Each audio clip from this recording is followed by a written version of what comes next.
This is an Affigent Solera Networks webinar with the title being, Can you prove what's happening on your network? Get my slide. So just a quick agenda. My name is Josh Brewster. I'm with Solera Networks. We are a technology vendor, and we're going to present our solution to you. We're happy to present Affigent as one of our premier partners with Scott Ormiston. What we'll do is I'll take you through a handful of slides. We'll take you through the actual product demo, and then we'll save a time for Q&A. We're going to get started with an introduction from Scott with Affigent, but before we do, just some basic housekeeping things for you guys. You guys are all on mute. That's just for background noise for everybody else. There is a Q&A section of the GoToMeeting interface. Feel free to put questions in there, and then at the end we'll actually come back and address them as we're wrapping up and talking about the giveaways and the 30-day trial that we actually have. So what I'm going to do is turn control over to Scott and let him introduce Affigent to everybody. Good morning, everyone. This is Scott Ormiston. I'm the Technology Director at Affigent. And just going to give you a little background of who Affigent is and our role in working with Solera Networks to provide you this webinar and to provide you technology. Let's see. It does not appear that I can change the slides here. There we go. Now I have it. No, I just found it.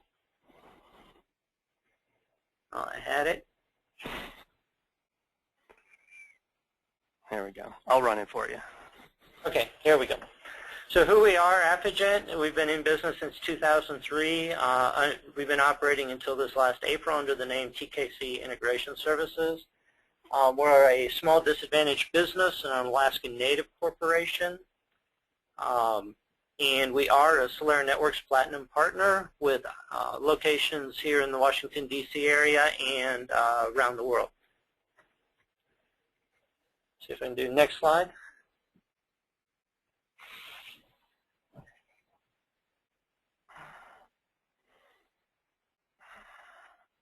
I think, Josh, it's going to work better if you run it, so go ahead.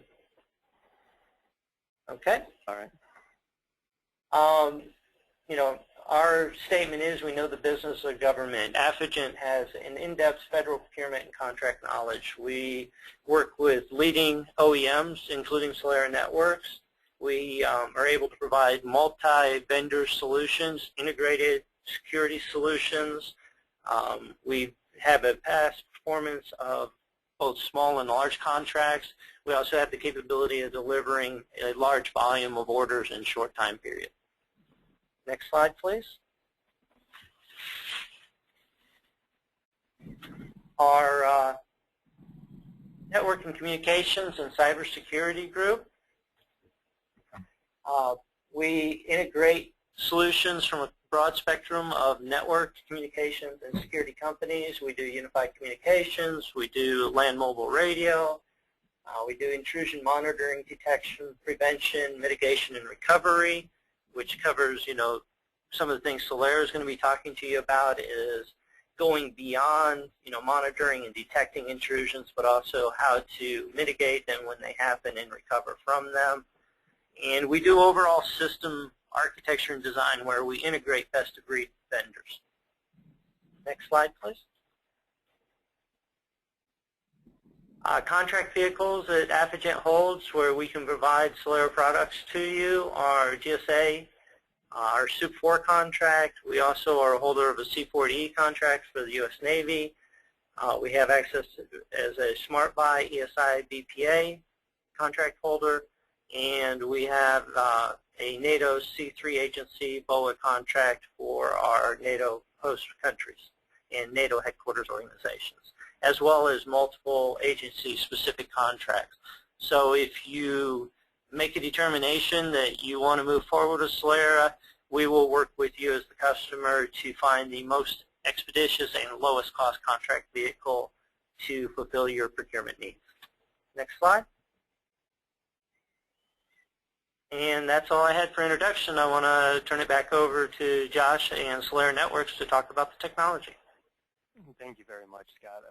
That was great. So we'll get into the heart of it, and get through some of my slides, and then we'll get to the fun stuff. You guys actually get to see the product in action with Nick. So the real question is, can you prove what's happening on your network? It's a great question. You know, it lends itself to everyone saying, yeah, absolutely, we can. But we're starting to face a diverse set of problems, and the threat landscape is changing dramatically. We've seen hacking for fun, you know, in the 90s and early 2000s. It's organized crime where we're all paranoid about our credit card being taken or our identity being taken, and now moving into a full-blown cyber warfare. And that's why Affigent and Solera, you know, are really poised to work with federal partners and federal customers, because there is the defense of our nation and the actual security of our livelihood and the way we live based on everything that is now moving into the cyber realm.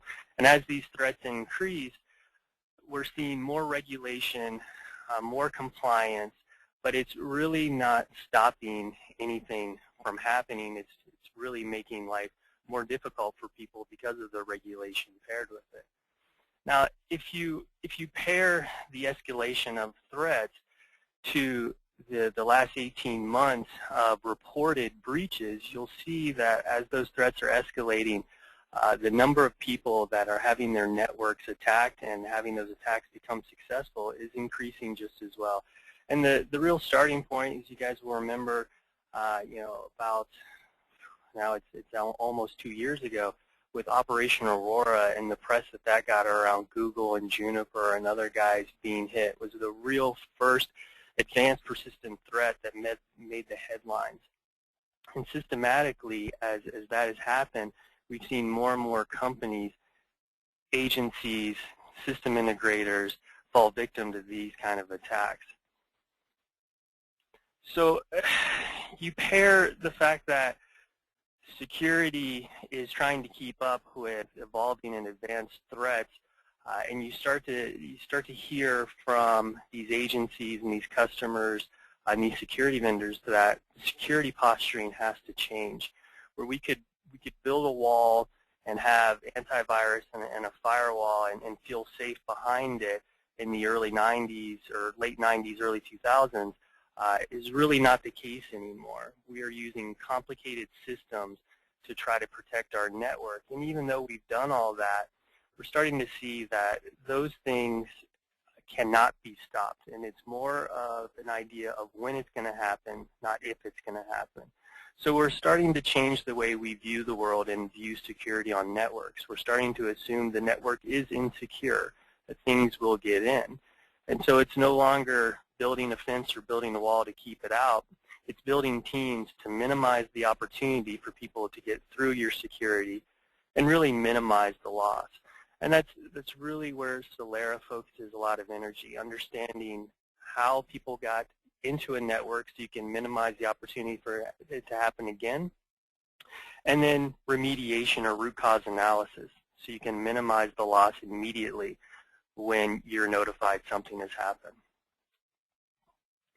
So a great analogy, and it's becoming more and more used by a lot of security companies, is that Solera Networks is the security camera or the network surveillance piece to your security arm.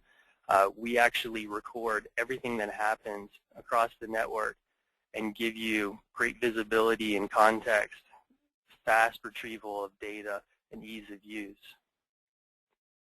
Now my slides are changing on their own. I think I have a ghost in the machine. 1 second.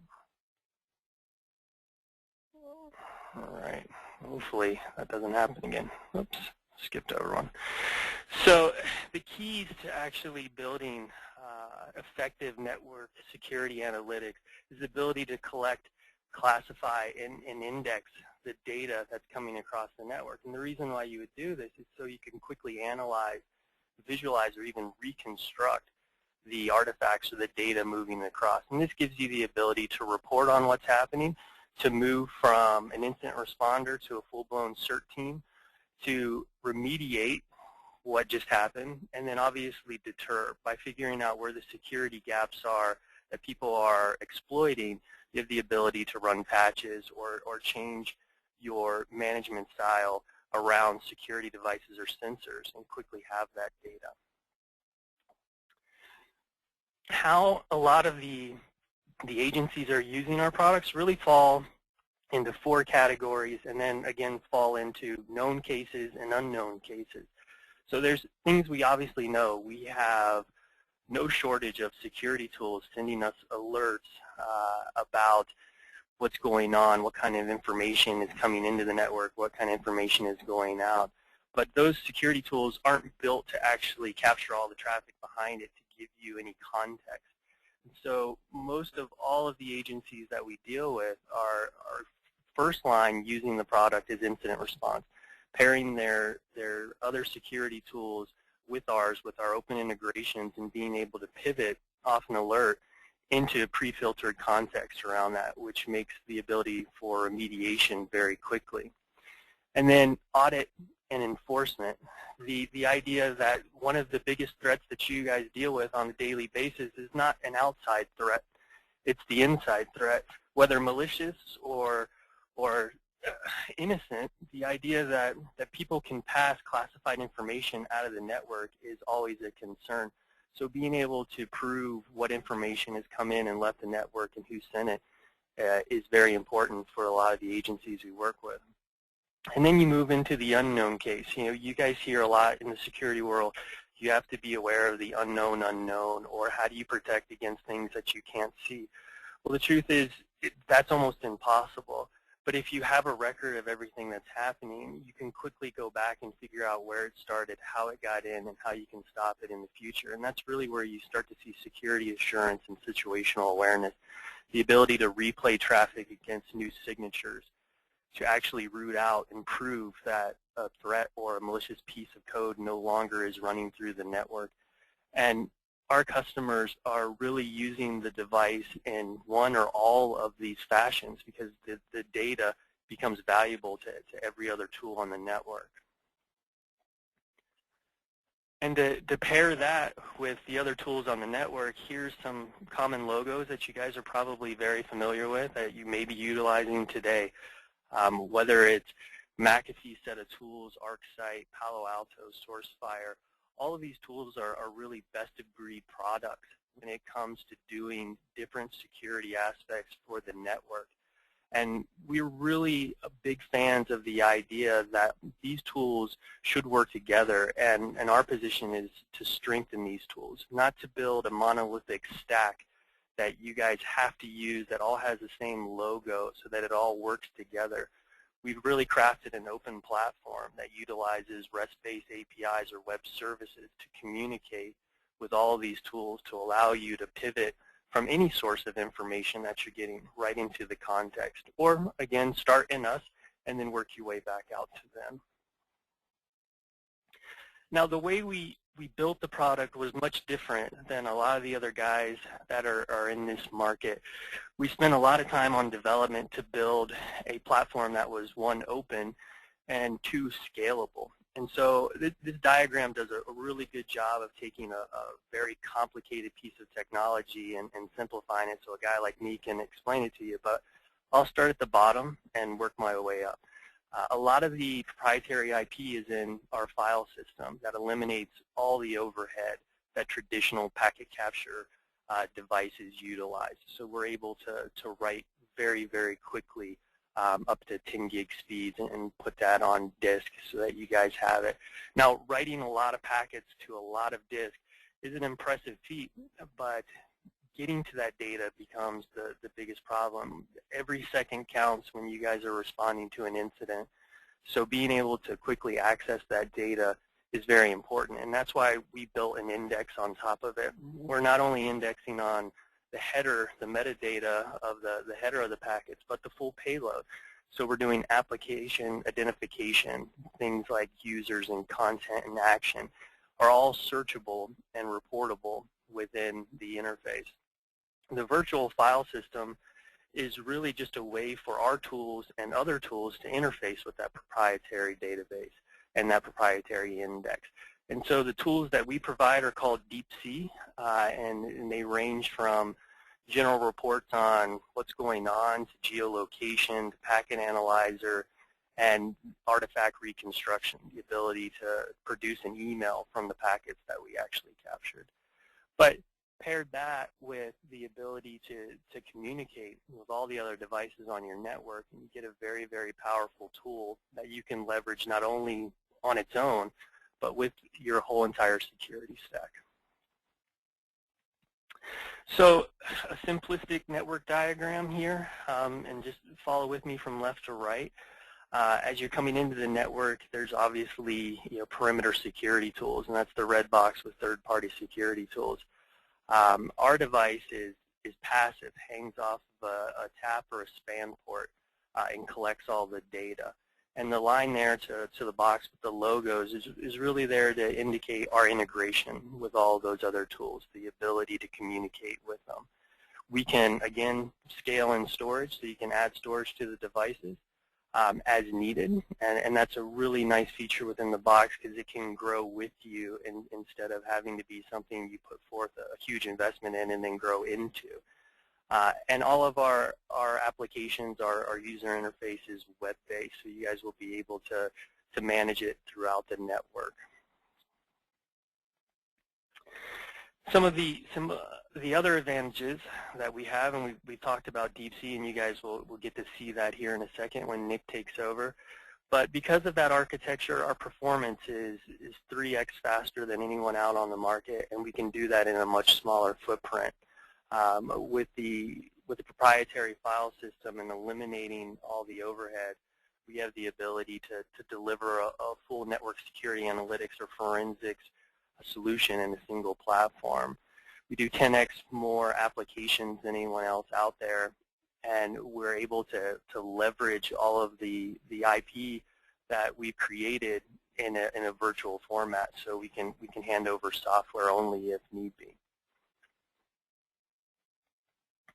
So I wanted to give you guys a case study of how some of the customers are using us with some of our other products out there. FireEye is a very popular malware detection tool, and they're broadening their product offering as well.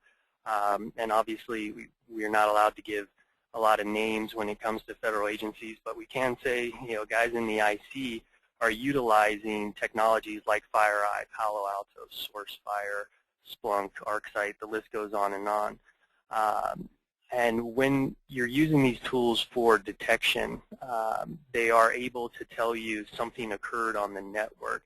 But what we found with our customer in the IC was they weren't able to then tell where that came from, where it started, how it got in, and how far spread it was within the network. So they are able to pivot right out of their FireEye tool or any one of the other tools into our device to do root cause analysis. And when Nick takes over, he'll show you exactly how that occurs. It's actually very, very powerful stuff. Now this is just a screenshot of the integration. It's very easy. The integration resides in the tools that you guys are already accustomed to using. So once you're in an event or an alert page, you have the ability to click in to one of these two links, whether you want to PCAP, just the raw data, hand it over to you for analysis, or you want to jump into a deeper dive, jump right into the Deep Sea interface. And so we're looking at an event, we're looking at an alert, and we see that this is something we need to take care of. We can quickly click in to one of these two links and go right into remediation into the Solera product. How other customers on the civilian side are using it, this is a great slide when it comes down to actually having to do a lot of man hours and searching of machines for compromise. One of our customers, a national lab, was spending 50+ hours from the notification of an event to the ability to say the event was remediated and no longer existed, because they were doing it machine by machine and plotting the course of the malicious piece of code. When you introduce the centralized security camera or the context for the network, you have one place to go look and go search for hexadecimal patterns or any kind of executables, and you can quickly find out everywhere that resides, bringing the remediation time down to less than 3 hours. And this gave them the ability to respond to more incidents because they had freed up so much time, and so many of their CERT team incident responders, they are able to not only reduce the time it took to get rid of something, but now start responding to a lot more incidents than they could before, just because they didn't have, obviously, the staff or the time to do it.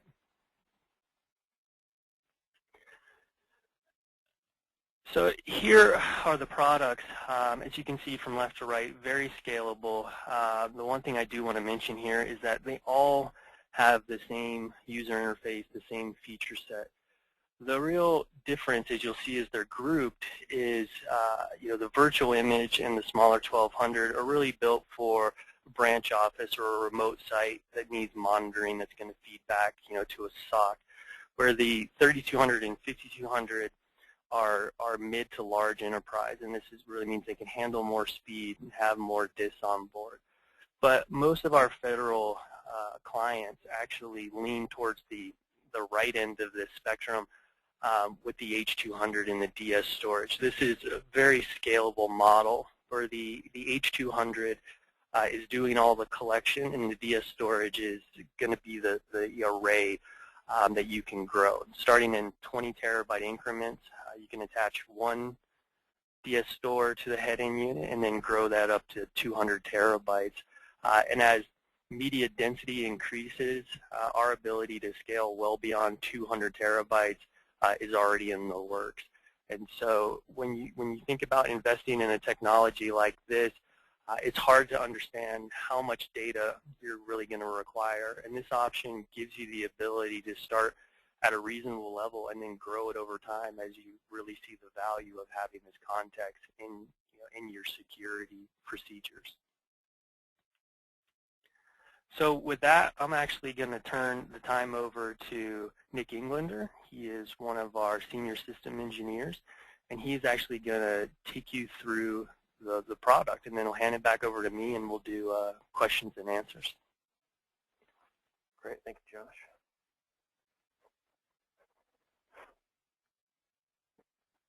Waiting for the path to share my screen. I don't think that actually gave you control. Let's try that again.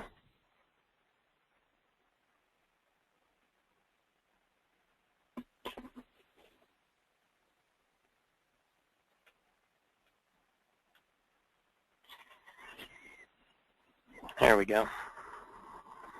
Okay, there, got it now. All right, Josh, if you just confirm for me whether you see the Solera Deep Sea interface. Yep, we can see it. Perfect. Thank you, guys. And thank you, everybody, for your time today. We really appreciate it. So I'm going to really kick off the demo showing you Solera as a standalone. So I'm going to show you a focus on Solera Deep Sea and what you can do there. But then going back to what Josh had mentioned earlier with the open API, the integrations we have in place, I'm also going to then take a step back and show you how you could pivot from a tool. I'm going to use SourceFire since Josh had given you a representation of what we do with FireEye. I'm going to show you a SourceFire demo so that you can pivot from one of your other products in your infrastructure and quickly get to the context of the data that's being captured and analyzed in Deep Sea. So what you see on your screen right now is the web-based GUI for the Solera environment. You're actually seeing Solera 6, which is being released, I believe, this week. So if any of you have seen the product before, you'll see some new things in here. I don't have an awful lot of time to go into great detail, but if you're wondering why you're seeing things you haven't seen before, that is why. So the way that the Solera interface is really right at the very top here, there's a filter bar, and then to the right of it, there's a time period. So when you're collecting that information, it's being classified. Your least common denominator for anything that you're doing is going to be a time frame, a date and time frame. So right here, I've got that listed over here. So below that line, you're going to see the representation of that data in either the summary, reporting, extractions, or geolocation tier under Deep Sea. So right now, we're just looking at all of the data for this given time period. And now that I'm in Deep Sea Summary, I have the ability to look at that data with views. And I can create multiple views. And the views are really designed so that they complement your workflows. So if you're doing something that's around a social view, for example, you would have particular reportlets or widgets on your page that would reflect the metadata that will help you do your analysis in that regard. Right? If you're doing other types of flows, you can do that and create your own views. So each of the views are really just set up with these reportlets or widgets.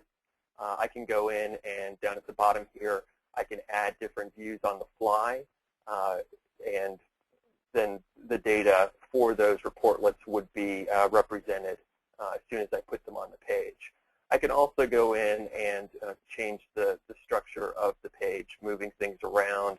I can go in and change the format. Maybe I want pie charts instead of bar graphs or tables, that type of thing. It's very easy to create your views. So it's all designed to enhance your workflow. I'm going to pop back over to the just default view here because I've got more things going on that page. So to the right here, I also wanted to point out that for whatever data you're representing on your page at a time, you can easily go in and analyze packets. So if you wanted to open up a Wireshark type interface here within Solera, you can do packet by packet inspection of what's going on. You can input Wireshark syntax to get a refining of going on. You can download the PCAP both from the Wireshark packet analyzer in here, with or without the filtered apply. And back in the Deep Sea GUI, you see the download PCAP. And if I click on this, what it's going to do is it's going to create the PCAP and pass it to me to my user desktop. Okay.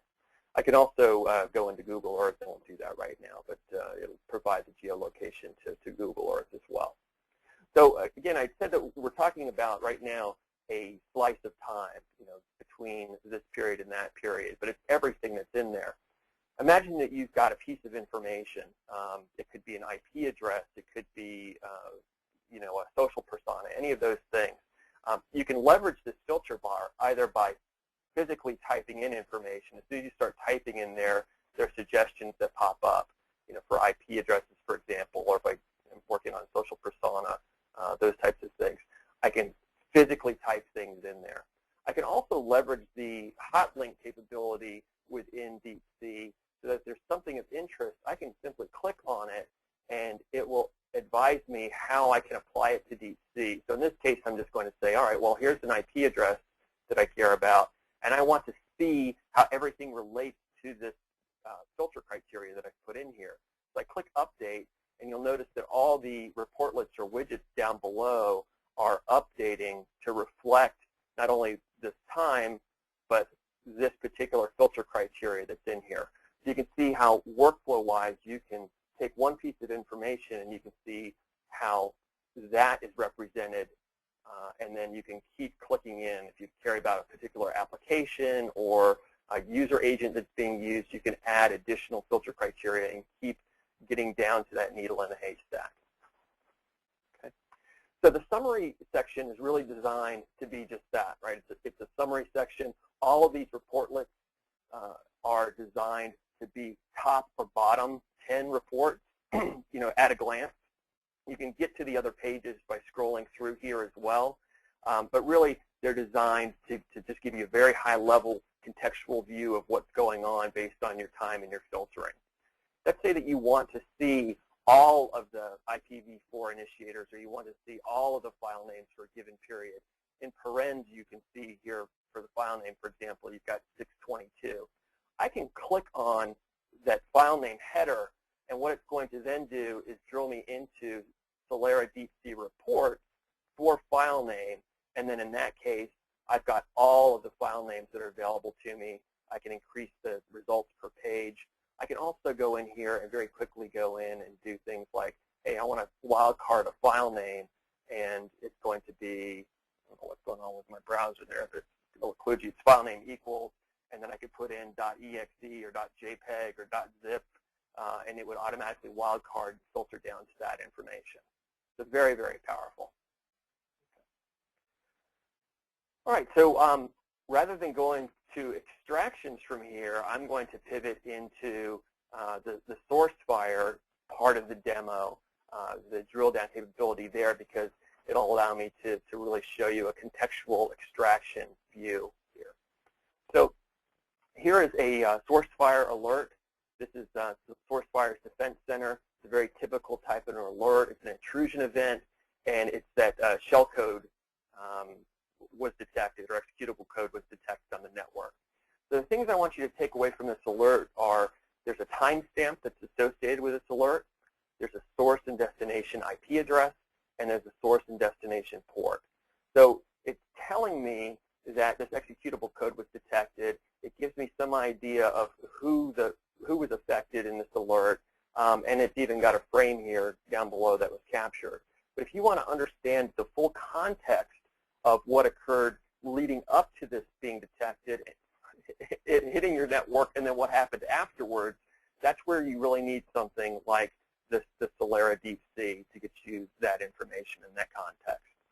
So as you saw in Josh's part of the demo with a FireEye, with a screenshot there were two links. One was for a PCAP, and the other was for contextual investigation in Deep Sea. And you'll see something very similar here on your screen down below where it says packet information. This first link, if I click on it, what it's going to do is it's going to create a save as dialog. And what it does is it logs me into Solera Deep Sea while passing that filter criteria, the associated time frame, the IP addresses, the port, and it grabs the PCAP data or packet data that's associated with that, and it allows me to save it on my local desktop. Very simple. So it saves me having to physically, go to another pane, log in, put in the filter criteria, et cetera, et cetera. The second one is going to follow the same type of theory, but rather than pass you a PCAP, it's going to log you into Solera. I'm going to click on it now.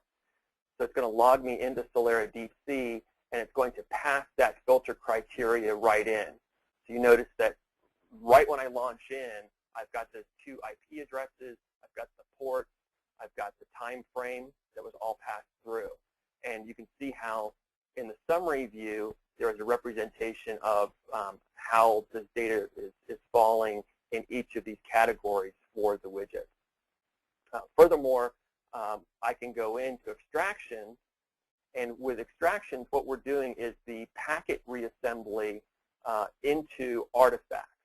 So if I click on extractions now, because I've got a very, very tight filter that's in here, there's only one extraction, and that extraction is actually that executable code that was detected by the source fire alert, right? So we've confirmed, yes, we did see that file come in, all right? So now what we want to do is back things up a bit. So what I'm going to do is I'm going to release some of the stringency of that filtering, and instead I'm going to go in and I'm going to say what I care about is the IPv4 address that was the target, which is the 1072.40.41 address. So I'm going to plug that in there. I'm going to get rid of these two filters, and then I'm going to hit update. And now what I have is a chronology of what happened around that source fire alert. Right? So from the top down, it's telling me a story. It's telling me a story like in the case of the link here, the pwned case, as I like to call it. Somebody clicked on a link, and this was the page that they went to. I can click on the artifact. It gives me more detailed information. It gives me hashes. It gives me allows me in Solera 6 to do root cause analysis, to look up reputation services in here. For any artifact, I can also download that artifact. I can preview it, which I'm going to do right now. So I preview this page that they went to, and it was a blank text box, which is probably not a good indication. I can click over into the text tab, and by default, it's going to show me standard highlighting or standard context of the event. So I can see the code in here, but the third line in it, excuse me, the fourth line in it is a script call. So I can go in and leverage the built-in syntax highlighting within this to put it in JavaScript format, and I can see, for example, that the second line is a very, very long variable. Okay, so this is a buffer overflow attempt, and in this case, it was successful. So why would somebody click on a link like this, right? It's got pwned right in the title of it.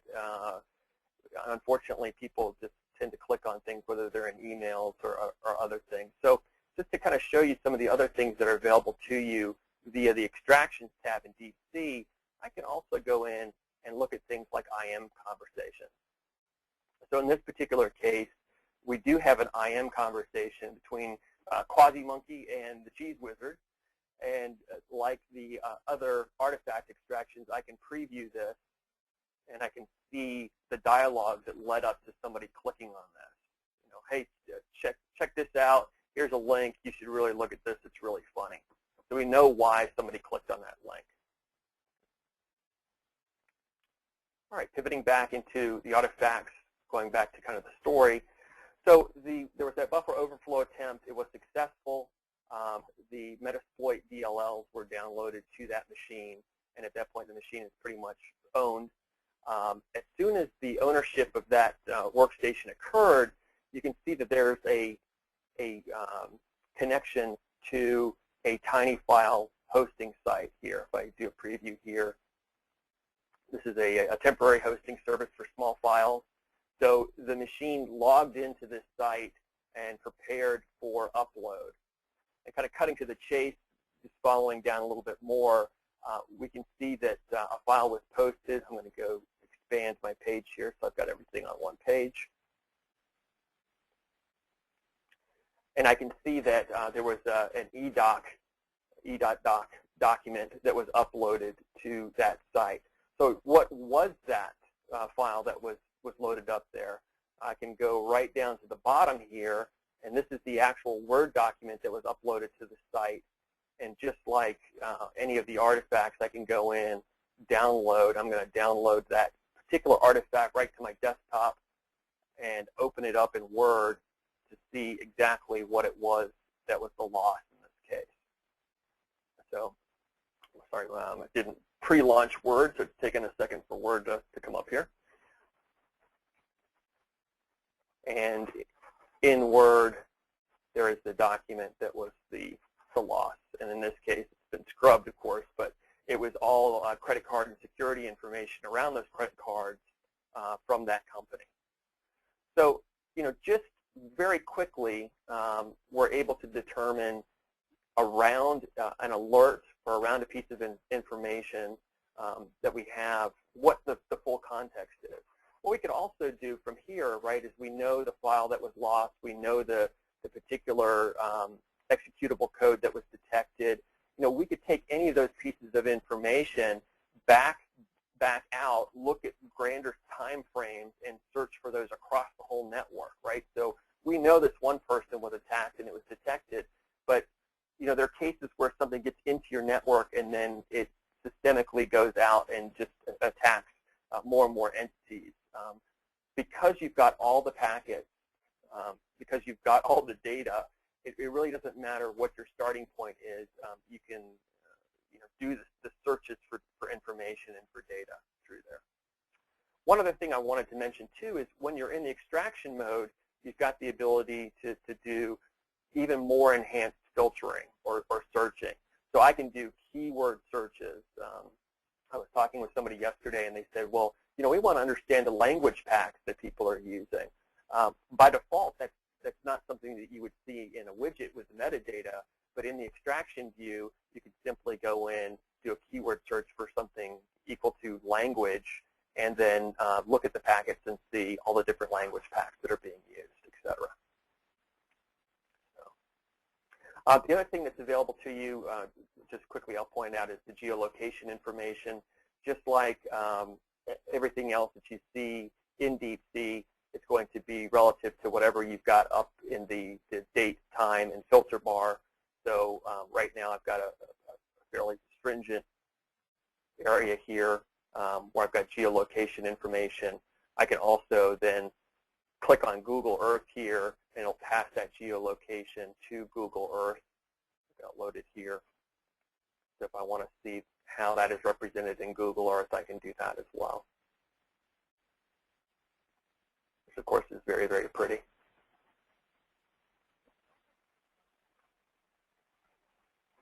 Okay, I think I am just about out of time. So unless, Josh, was there anything else you wanted me to cover? If not, I'll let you take the torch back from me. No, thank you very much, Nick. This is great. So what I'm going to do is I'll take control back so I can put up the last couple slides for you guys.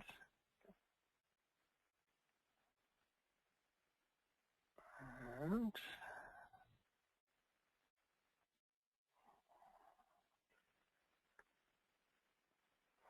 just get my screen shared. I'll let you know when it pops up, Josh. There you go. All right, guys, thanks for staying with us so long here. And what we're going to do now is we have an Amazon gift card drawing. And we wanted to announce some of the winners. Just for your privacy, we'll just do first name and last initial. And what we'll do after that is we'll reach out to you. You guys will get an email on how to claim the prize. And congratulations to Chris P., Corey H., Kurt C., and Penny F. You guys will receive an email probably from our Director of Marketing, Alan Hall, on how to claim the Amazon gift card. And so we did have a couple questions come in. And if you guys do have questions, please feel free to use the Q&A section while we're doing that. But the first question actually is for Scott at Affigent. And the question came up that one of our attendees wanted to know which contract vehicle you guys do the majority of your business through. Okay, well, as I showed in my slides, we do have several contract vehicles. The vehicle that we found most beneficial, both from us as a reseller and for you as the vendor, but also extremely useful and easy to use for the customers, the Super 4 contract. It has the lowest fee of any government-wide acquisition contract.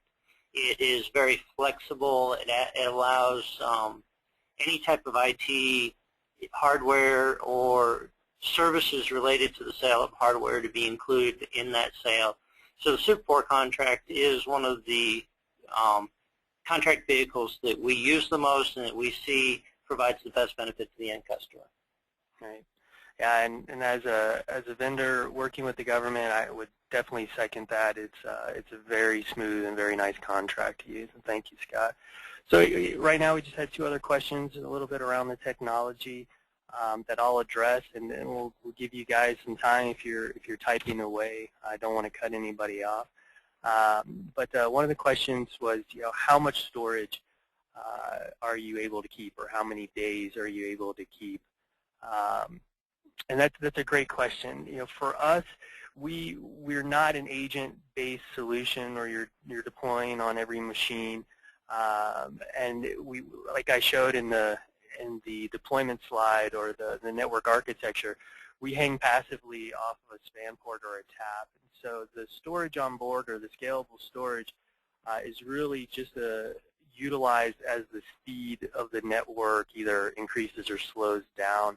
And so the real question is, how much do you want to keep? And what we've really seen as our customers deploy this, there really is a need for them year after year to grow the storage, just because they really see the value in the actual context. And so if they have a week, they usually try to go for 2 weeks or 3 weeks. But there really is no limit to how much we can store because we can keep growing the appliances. And then one of the other questions came in around Palo Alto. The Palo Alto integration, if you're using Palo Alto as a next generation firewall, and Scott and the Affigent team know this very well, they represent Palo Alto, is exactly the same as Nick showed with SourceFire or I showed with FireEye. It's really a starting point. If you're having information alerted off of any one of those tools, what you're really missing is the context behind it. And so you'll be able to pivot, just as you were in those other 2 examples, right into pre-filtered data around that. That was a great question, by the way. And then one of the last questions, and you'll see the slide here addresses it. There is going to be a survey, but the last question was around evaluation. And so Solera provides evaluations through our partners like Affigent and many form factors. We can do a full proof of concept with a piece of hardware integrated into your network, into a test network, and actually integrated with your other security devices so you can see it all working in harmony. And we provide resources, whether that be technical assets through Affigent or Nick himself on site, helping you guys get it set up, taking you through a walkthrough of the product and doing the integration so you can see the benefit of having this type of device in your network. But the easiest and fastest way, if you don't want Nick, who's a very nice gentleman, in your office, you can download a 30-day trial. Again, I mentioned we have a virtual appliance. It gives us a lot of flexibility in letting you guys download it on your own, set it up, and play with it. And it's fully featured. It's a 30-day trial, and it's just available through our website, as you can see as a screenshot. And again, with the survey, you guys will get a survey. If you will take the time to fill it out, we truly, truly appreciate it. And there's an additional giveaway on top of that as well. I think it's actually a couple based on some of the requirements you guys have for gifts. But it helps us make these better and make them more informative so that when you guys sit down and take 45 minutes to an hour to listen to us, we're giving you the information you need. So I didn't see any other questions pop up. And so what we're going to do is wrap up. I would like to thank Scott and the Affigent team and Nick for taking the time, but especially you guys for taking the time to come and listen. Feel free, I'll throw this slide up just as we finish. Feel free to reach out to any of us, to Scott or to myself. We work very closely together, and we'll help answer any follow-up questions you guys have, or if need be, get you guys something to test so that you can put this into the plan for 2012 or 2013. But thank you guys very much. Enjoy the rest of your week. We look forward to talking to you soon.